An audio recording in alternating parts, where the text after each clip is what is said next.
어서 오십시오. 네, 어서 오세요. 안녕하십니까. 안녕하세요. 네. 교수님 정말 만나 뵙고 싶었는데 네. 예. 이렇게 제가 우연하게 만나 뵙게 되었습니다. 예, 반갑습니다. 오늘 네. MC로 나오셔서 예, 네, 네, 네. 예. 예전보다 조금 마르신 것 같아요. 예, 좋은 세상 보려면 오래 살아야 될 것 같아서 운동을 좀 했습니다. 아, 운동을 예, 하시는군요. 달리기 하고 예. 있습니다. 저희 그 새로운 대한민국 위원회의 부위원장으로 저희가 이제 몇 주 전에 영입되시는 모습을 보고 참 반가웠었어요. 네. 그러니까 한 번도 어떤 정치적인 어떤 진영의 정치적인 물론 경제학자로서 그런 행보를 하셨지만 진영에 가담하시진 않았잖아요. 그 네. 일이 정치적인 일이 됐을 뿐이고 어떻게 이렇게 생각을 하셨는지. 아마 저를 알고 계신 많은 분들이 제가 문재인 캠프에 합류한 것을 보고 놀라셨는데요. 사실은 제 스스로도 놀랐습니다.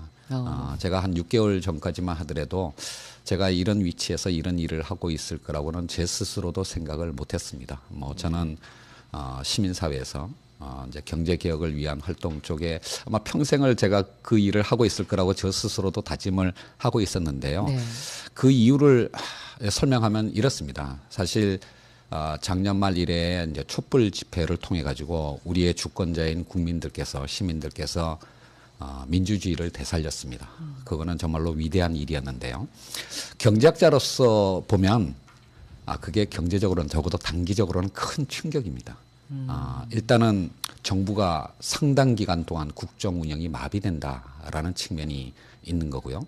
그거보다도 더 심각한 것은 뭐냐면 이런 어떤 촛불 집회를 통해서 더군다나 박근혜 전 대통령을 탄핵하는 그 국면에 이르렀을 때 우리 국민들의 개혁에 대한 요구는 더없이 높아졌습니다. 아마 그 기대는 1987년 만큼이나 높아졌다라고 할 수가 있겠는데요.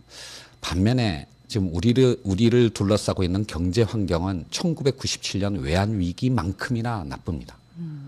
결국 기대는 더없이 고양돼 있는데 경제 환경은 최악이다라고 하는 이 괴리를 메우지 못한다면 우리의 미래에 큰 불행이 될 수도 있겠다라는 생각을 했고요. 더더군다나 이게 탄핵을 통해서 조기 대선이 이루어지다 보니까 많은 대선 후보들이 사실 준비가 부족한 측면이 없지 않고요. 그리고 선거 다음 날부터 바로 인수위도 없이 새로운 정부가 시작돼야 된다는 이 모든 조건이 저에게는 너무나 큰 경제적으로는 너무나 큰 불확실성이고 큰 충격이다라는 생각이 들었습니다. 그래서 다음 정부가 성공하지 못한다면 그것은 다음 정권 5년의 만의 문제가 아니라 우리 모두의 불행이 될 것이다라는 생각을 하게 되었고요. 이제 그렇게 고민을 하던 차에 우연히도 문재인 후보님과 경제 공부를 같이 하는 기회를 여러 번 같이 갖게 되었고 네. 그 과정에서 후보께서 생각하시는 경제민주화 재벌개혁의 어떤 방향이나 의지가 저와 매우 비슷하고 또 굉장히 확고하다는 것을 느끼게 되었고요. 그래서 저한테 이제 권유를 하셨을 때 제가 인생의 항로를 바꾸는 그런 결단을 하게 되었다라고 할 수가 있겠습니다. 그 제안 받으셨을 때 길게 생각하거나 고사를 한다거나 그런 거 없이 한 번에 오케이를 하시고 저희 함께 하시게 된 건가요? 솔직히 말씀드리면 그렇지는 않습니다. 네. 상당한 정도로 고민을 했고요. 네. 그리고 그 고민의 시간이 길었기 때문에 사실은 탄핵이 결정된 이후에 비교적 늦게 합류하게 된 것이라고 할 수가 있겠습니다. 네. 교수님 합류하시면서 예. 경제 정책 비전이 발표됐어요. 네. 사람 중심의 경제로 예. 바꾸겠다. 예. 그래서 이제 많은 언론들이 마침내 제이노믹스가 예. 나왔다 예. 이렇게도 평가들을 하고 했는데 예. 사람 중심의 경제 그러면 그 동안에는 사람 중심의 경제가 아니고 도대체 무엇을 중심으로 한 경제였는지 궁금하고 예. 그래서 사람 중심의 경제라고 하는 것은 어떤 경제를 말하는 것인지 예. 좀 설명해 주셨으면 좋겠어요. 과거의 우리나라의 경제 성장 모델을 한마디로 요약하면 낙수효과 모델이라고 할 수가 있겠습니다. 2007년 이명박 후보가 선거 유세를 하면서 낸 공약집 첫머리에 이렇게 쓰여져 있었습니다. 대기업의 선도적 성장의 과실이 중소기업과 서민으로까지 흘러 넘치게 한다. 정확하게 낙수효과 낙수효과 모델을 얘기네요. 이제 설명한 것이었는데요. 네. 그런데 모든 국민들께서 이제 정확하게 아시게 되었지만 그 낙수효과 모델은 더 이상 작동하지 않습니다.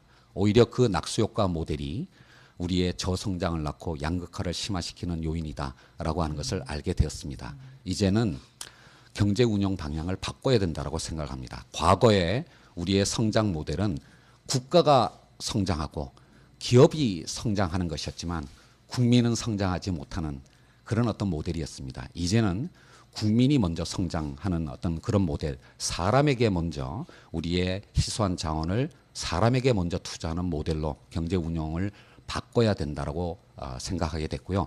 그것이 궁극적으로는 사람의 어떤 삶의 질을 개선하고 노동 생산성을 향상시킴으로써 그것이 결국은 기업과 국가의 경쟁력을 높이는 방향으로 선순환할 수 있게 된다라고 생각을 합니다.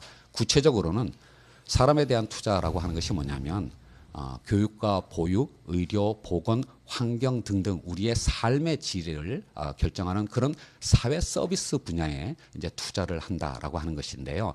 그것이 가져오는 효과는 크게 보면 한 세 가지로 나눌 수가 있습니다. 첫 번째, 지금 내수가 너무 침체돼 있습니다. 네. 그래서 이제 정부가 사회 서비스 분야에 적극적으로 투자를 함으로써 재정을 확대함으로써 일단 경기 회복에 마중물 역할을 한다라고 하는 것이 첫 번째고요.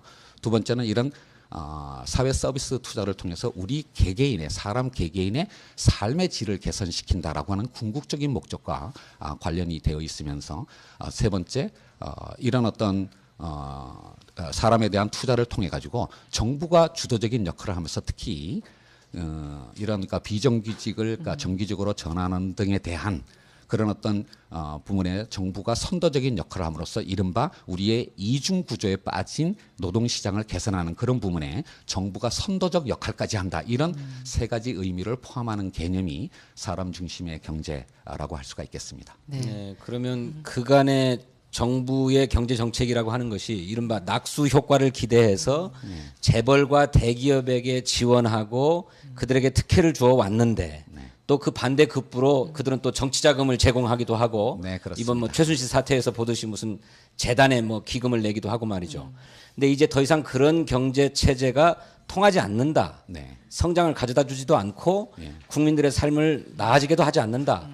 이 경제 정책 기조를 완전히 바꿔야 된다. 이런 말씀이신가요? 예, 그렇습니다. 바로 제가 문재인 캠프에 합류하게 된 결정적인 계기가 바로 문재인 후보께서 과거의 어떤 그런 경제 성장 모델이 오히려 우리를 불행하게 만들고 우리의 미래를 망치는 것이다라고 하는 확실한 생각을 갖고 계셨고요. 예. 그것을 바꾸기 위해서는 사람에게 먼저 이제 투자를 해야 되고 그것이 기본적으로는 일자리를 더 좋은 일자리를 창출하는 쪽으로부터 정부의 역할을 시작해야 된다라고 하는 것을 강하게 말씀하시는데 제가 거기에 대해서 어떤 의미에서는 설득되었다라고 할 수가 있겠습니다. 아, 그렇기도 하셨어요? 네. 예, 경제학자께서 예, 그러게요.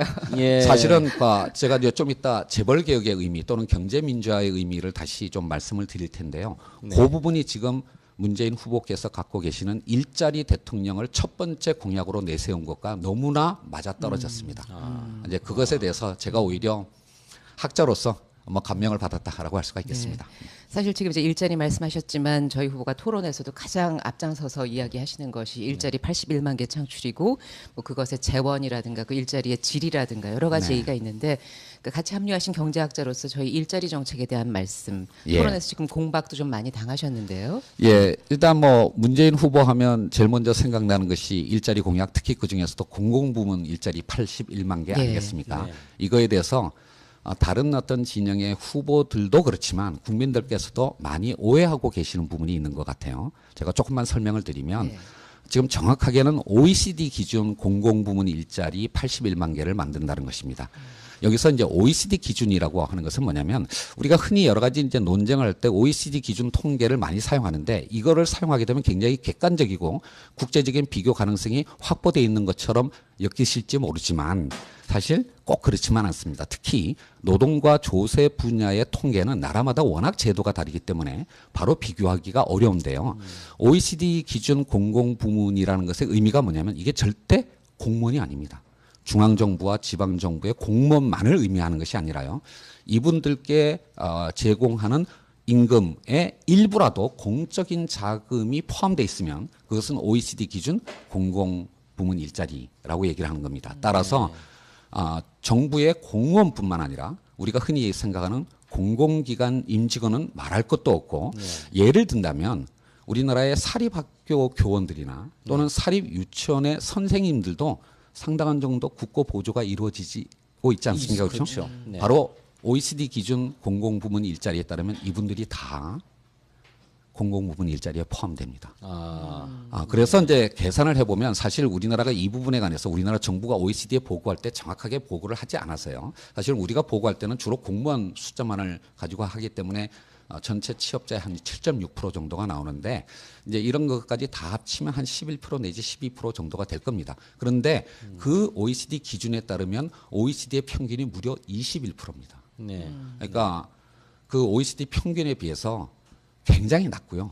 이제 그런 어떤 이제 낮은 것을 한 3% 정도 올린다라고 하는 것이 공공부문 일자리 81만 개의 구체적인 내용이고 따라서 구체적으로 그러니까 공무원이라고 하실 수 있는 부분은 17만 4천 개에 불과한데 그것도 국민의 어떤 치안이나 그런 어떤 건강 또는 그러니까 근로감독 등등과 관련해서 아주 핵심적인 부문에 종사하는 그런 어떤 분야의 일자리를 늘리는 것이 17만 4천 개이고요. 나머지는 뭐냐면 이제 교육, 보육, 건강, 의료 등과 같은 사회 서비스 분야의 공공기관이나 또는 민간 수탁 부문에 맡기는 그 부분이 한 34만 개 정도 되고 놀라실지 모르지만 우리나라의 공공부문에 비정규직이 30만 개가 있습니다. 네, 그런 것들을 점차 정규직으로 전환하고 근로시간을 단축시키는 등의 방법을 하는 것이 30만 개입니다. 그러니까 이렇게 해서 구성된 것이 81만 개이기 때문에 이 모두를 국민의 세금으로 공문으로 한다라고 하는 것은 사실은 알고도 이런 말을 한다면 이런 비난을 한다면 그거는 정말 마타도아가 될 경제학자 거고요. 선배가 계속 그러시는 거잖아요. 토론에 나와서. 그리고 모르고 했다면 공부가 부족한 것이라고 할 수가 있겠습니다. 이런 공공부문 81만 개의 일자리 창출을 통해서 다시 한번 말씀드리지만 지금 기능이 정지되어 있는 그런 우리나라의 노동시장을 다시 활성화하는 마중물 역할을 하면서 동시에 비정규직이 포함되어 있는 이런 것을 정규직으로 바꾸면서 정부가 착한 사용자의 선도적 역할을 한다라고 하는 그런 의미까지 포함되어 있는 것입니다. 한 말씀만 더 드리면 다른 후보들께서 일자리는 민간과 시장이 만드는 것이다라고 얘기하고 있습니다. 원론적 정답입니다. 하지만 대통령으로서 국정 운영을 경제학 원론으로 할 수 있는 것은 아닙니다. 경제학 원론 배운 대학교 1학년이 대통령이 될 수 있는 것은 아니지 않습니까? 그렇죠? 이런 원론만을 얘기한다고 해서 대통령의 자격이 인정되는 것이 아니고요. 우리의 현실을 구체적으로 진단하고 이 상황 속에서 정부가 대통령이 무엇을 해야 하고 할 수 있는지를 정확하게 선별해서 그것을 투명하고 책임성 있게 집행하는 것이 대통령의 책무일 것입니다. 그런 면에서 본다면 저는 많은 후보들 중에서 우리 문재인 후보만이 정확하게 현실을 인지하고 있고 그리고 그것을 수행할 수 있는 능력을 가진 분이라고 생각을 합니다. 네. 네. 아니, 진성준 단장님이 제가 이제 그 토론 때문에 같이 회의를 해보면 그 박학하고 그 오름에 제가 참 감동받을 때가 많은데 이 진성준 의원이 이렇게 거의 입을 벌리고 감탄하면서 무슨 야학에 온 학생인 것처럼 이렇게 열심히 들으시는 게 제가 다 옆에서 뿌듯하네요. 우리가 무슨 야학에 온 학생들 같아요. 그러니까 저 정통 경제학자로부터 저런 말씀을 예. 들으니까 왜냐하면 문재인 후보도 이와 같은 견해를 많이 피력했지만 네. 저 그냥 정치적인 논리다 이렇게 보는 사람들이 꽤 있었거든요. 그런데 제가 교수님도 경제학자고 또 저 바른정당의 유승민 후보도 미국에서 공부하고 온 경제학자라는 것 아닙니까? 아닙니까? 그런데 교수님은 정부의 역할을 방기하면 안 되고 적극적으로 역할을 해야 된다. 그 경제학 교과서만 갖고 저 정치하는 것 아니지 않느냐라고 말씀하시는데 왜 유승민 후보는 그렇게 얘기를 합니까? 또 안철수 후보는 이른바 벤처 사업가 출신 아닙니까? 뭐 실물 경제를 좀 안다는 사람이 어찌 뭐 일자리는 민간 기업이 만드는 거지 정부가 만드는 거 아니다라는 똑같은 얘기를 하고 있는지 모르겠어요. 물론 이제 경제학에도 여러 가지 학파가 있고요. 뭐 이념적 스펙트럼이 다양합니다. 뭐 그런 면에서 본다면 저는 이제 뭐 좌파까지는 아니고요. 뭐 제 스스로 생각하기에는 중도 좌파라고 생각을 하고 있고 사실 제가 가장 모델로 삼는 경제학자는 20세기의 가장 유명한 경제학자인 존 메이나드 케인스입니다. 케인스. 예, 대공황 시절에 바로 이제 거시경제학을 창시한 케인스인데요. 케인스가 이런 말을 했어요. 저 영어로 해서 죄송합니다. 발음이 나쁘지만 In the long run, we are all dead. 장기적으로는 우리 모두 죽습니다. 30년 후에 도달할 그 멋진 신세계를 얘기하는 것만으로 현실의 문제를 해결할 수 없습니다. 지금의 시장은 제대로 기능하지 못합니다. 시장이 제대로 기능하면 그 시장에서 민간이 일자리를 만들어낼 겁니다.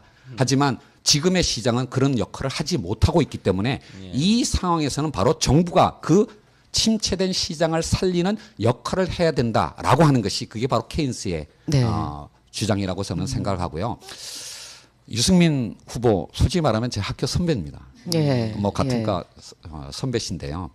사실 그러니까 유승민 후보의 전공이 산업조직론입니다. 그러니까 우리식으로 표현하면 공정거래법, 공정거래와 네, 네. 관련된 분야이기 때문에 특히 유승민 후보께서는 이런 시장의 공정한 질서를 유지하기 위해서 정부가 어떤 역할을 해야 되는가를 아마 이런 어떤 그러니까 우파 경제학자들 중에서는 가장 잘 알고 계시는 분일 겁니다. KDI 박사를 하실 때도 사실 그런 부분에 관해서 굉장히 올바른 말씀을 굉장히 많이 하셨고요. 그래서 따라서 저는 유승민 후보가 문재인 후보의 진정한 뜻을 이해 못하고 있지는 않다고 생각을 해요. 알면서 그러면 더 나쁜 거 아니에요?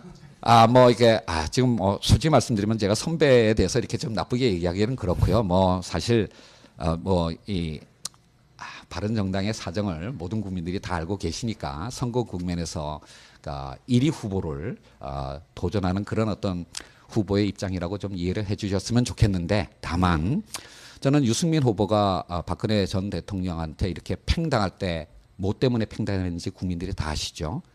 증세 없는 복지는 허구다라고 네. 얘기했습니다. 바로 그 복지를 확대하는 정부의 역할을 제대로 하기 위해서는 증세를 해야 된다라는 주장을 갖고 있고 그게 바로 이 상황 속에서 정부가 국가가 어떤 역할을 해야 된다는 것을 본인의 입으로 얘기하지 않았습니까? 그렇죠? 그러면 증세까지 주장하시는 유승민 후보께서 왜 정부 지출을 확대하는지 더더군다나 이중구조화된 우리나라의 노동시장을 정상화시키기 위한 그런 부분에 정부가 선도적 역할을 해야 되는 것 그런 어떤 문재인 후보의 주장에 대해서 그렇게 날선 비판을 하시는지 좀 다시 한번 생각해 주시기를 후배의 입장에서 좀 부탁드리고자 합니다. 그리고 하나만 더 붙이면 안철수 후보에 대해서 지금은 사실은 너무나 중도 보수 지향적인 선거 전략을 짜고 있기 때문에 뭐 그렇게 말씀을 하시는 거라고 저는 생각을 하는데요. 5년 전 이른바 청토의 멘토로 부상했던 안철수를 다시 한번 기억해 보시기 바랍니다. 5년 전에 안철수의 생각이라는 책을 내서 정말로 선풍적인 미래의 지도자로 갑자기 이제 부상을 하셨는데요. 그 책을 읽어보면 삼성동물원, LG동물원, SK동물원 이런 어떤 정말로 신선한 표현을 쓰면서 우리의 시장이 왜곡되어 있기 때문에 그것을 교정하기 위한 적극적인 어떤 정부의 역할이 필요하다고 본인 입으로 말씀을 하셨고요. 그 책에 들어가 있는 재벌개혁 정책의 상당 부분은 사실은 제 거였습니다. 그러니까 5년 전에는 그렇게 말씀하셨던 분이 이제 와서는 굉장히 다른 어떤 말씀을 하시는 걸 보고 저는 솔직히 말해서 좀 실망을 했고요. 그래서 저는 이렇게 말씀드리고 싶어요. 지금의 안철수 후보는 권력 의지는 강해졌을지 모르지만 개혁 의지는 5년 전에 비해서 매우 약해졌다. 퇴색했다. 지금의 안철수는 5년 전의 안철수가 아니다라고 말씀드리고 싶습니다. 예, 재벌 개혁 지금 이제 말씀 나왔는데 뭐 아주 전문 분야신데 구체적인 저희 문 후보의 공약으로서의 재벌 개혁 조금 말씀을 들어볼까요? 예, 사실 경제 민주화 내지 재벌 개혁에 대해서 모든 국민들께서 그게 필요하다, 당연하다, 당이다라고 생각을 하실 겁니다. 그런데 사실 우리 국민들께서 갖고 계신 이 경제 민주화 내지 재벌 개혁에 대한 인식이 좀 낡은 것이 아닌가라고 저 스스로는 생각을 하고 있습니다. 우리가 갖고 있는 경제 민주화는 한마디로 표현하면 김종인 박사의 경제 민주화입니다. 1987년 헌법을 만들 때 119조 2항 경제 민주화 조항을 만드신 분이 김종인 박사라고 하는 것은 모두가 다 알고 있죠. 그런데 김종인 박사의 경제 민주화가 과연 무엇일까요? 본인 스스로 한 번도 제대로 설명하신 적은 없는데 역시 5년 전에 2012년에 왜 지금 경제 민주화인가라는 책을 내셨는데 거기 정확하게 표현이 되어 있습니다. 경제 권력 즉 재벌이 너무 힘이 세지면 안 된다. 따라서 그 경제 권력 위에 정치 권력이 올라가서 정치 권력이 경제 권력을 통제해야 된다라는 것이 바로 김종인 박사님의 경제 민주화의 사실은 핵심입니다. 그렇기 때문에 끊임없이 대통령의 의지를 강조하시는 그런 내용을 말씀을 하시는데요. 예. 근데 이것이 1987년 상황에서는 옳고 유일한 방법이었을지 모릅니다. 그 당시에는 이른바 3조 호황을 통해서 한국 경제가 단군 이래의 최대 호황을 누릴 만큼 고도 성장을 했고요. 재벌들은 돈을 벌었습니다. 그 상황 속에서 공정거래법을 비롯한 행정 규제를 통해 가지고 재벌을 규제함으로써 그 재벌들이 만들어낸 성장의 과실을 일부 떨어뜨리면 그게 경제 민주화라고 할 수 있었습니다. 하지만 30년이 지난 지금은 어떻습니까? 한국 경제는 성장을 멈췄습니다. 재벌들은 돈을 벌기는 크나 상당수의 중견 재벌들은 부실 상태를 보이고 있습니다. 이런 상태에서 30년 전의 재벌 개혁의 방법론을 지금도 계속 주장하는 것은 그건 맞지 않다고 생각합니다. 이제는 재벌 개혁, 경제 민주화의 목표는 동일하다고 하더라도 그것에 대한 어떤 접근 방법은 달라진 어떤 경제 환경에 맞춰서 달라져야 된다고 생각합니다. 그런 의미에서 저는 제가 제 별명이 재벌 개혁 전도사, 좋게 표현하면 그렇고요. 나쁘게 표현하면 재벌 저격수, 삼성 저격수입니다. 그런 별명을 가진 제가 이렇게 말씀드리고 싶습니다. 재벌 개혁은 경제 민주화의 출발점일 뿐입니다. 경제 민주화의 본령은 하도급 중소기업, 비정규직 노동자, 영세 자영업자의 삶을 개선하는 겁니다. 바로 이것이 문재인 후보의 일자리 공약에 집약되어 있다라고 생각합니다.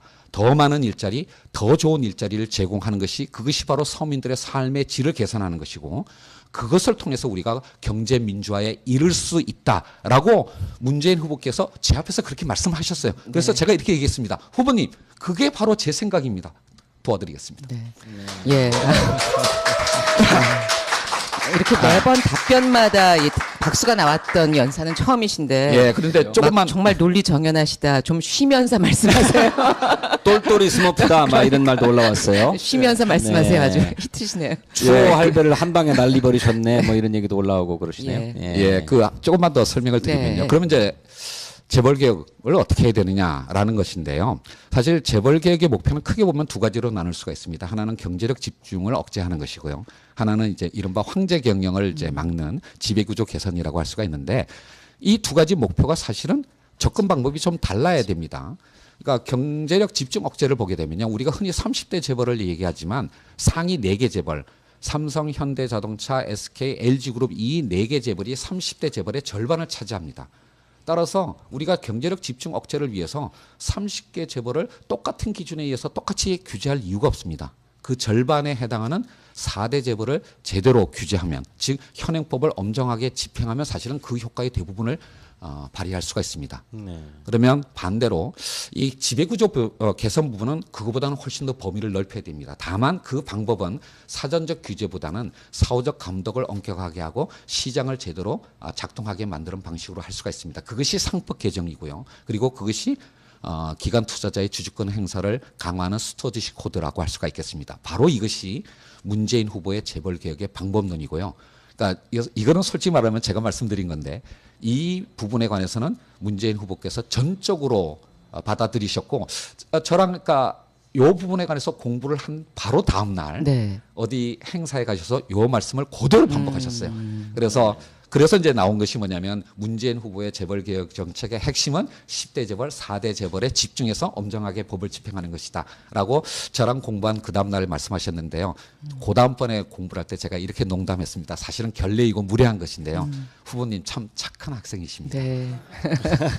그런데 정말로 그런 의미에서 그 재벌 개혁의 구체적인 방법론이나 또는 그것의 궁극적인 목적이 일자리 창출이라고 하는 이 부분에 관해서 후보님과 저의 생각이 완벽하게 일치했기 때문에 이분이라면 재벌 개혁을 할 수 있겠고 경제 민주화를 할 수 있겠고 그리고 우리나라를 새로운 대한민국으로 만들 수 있겠다라고 생각을 했습니다. 네.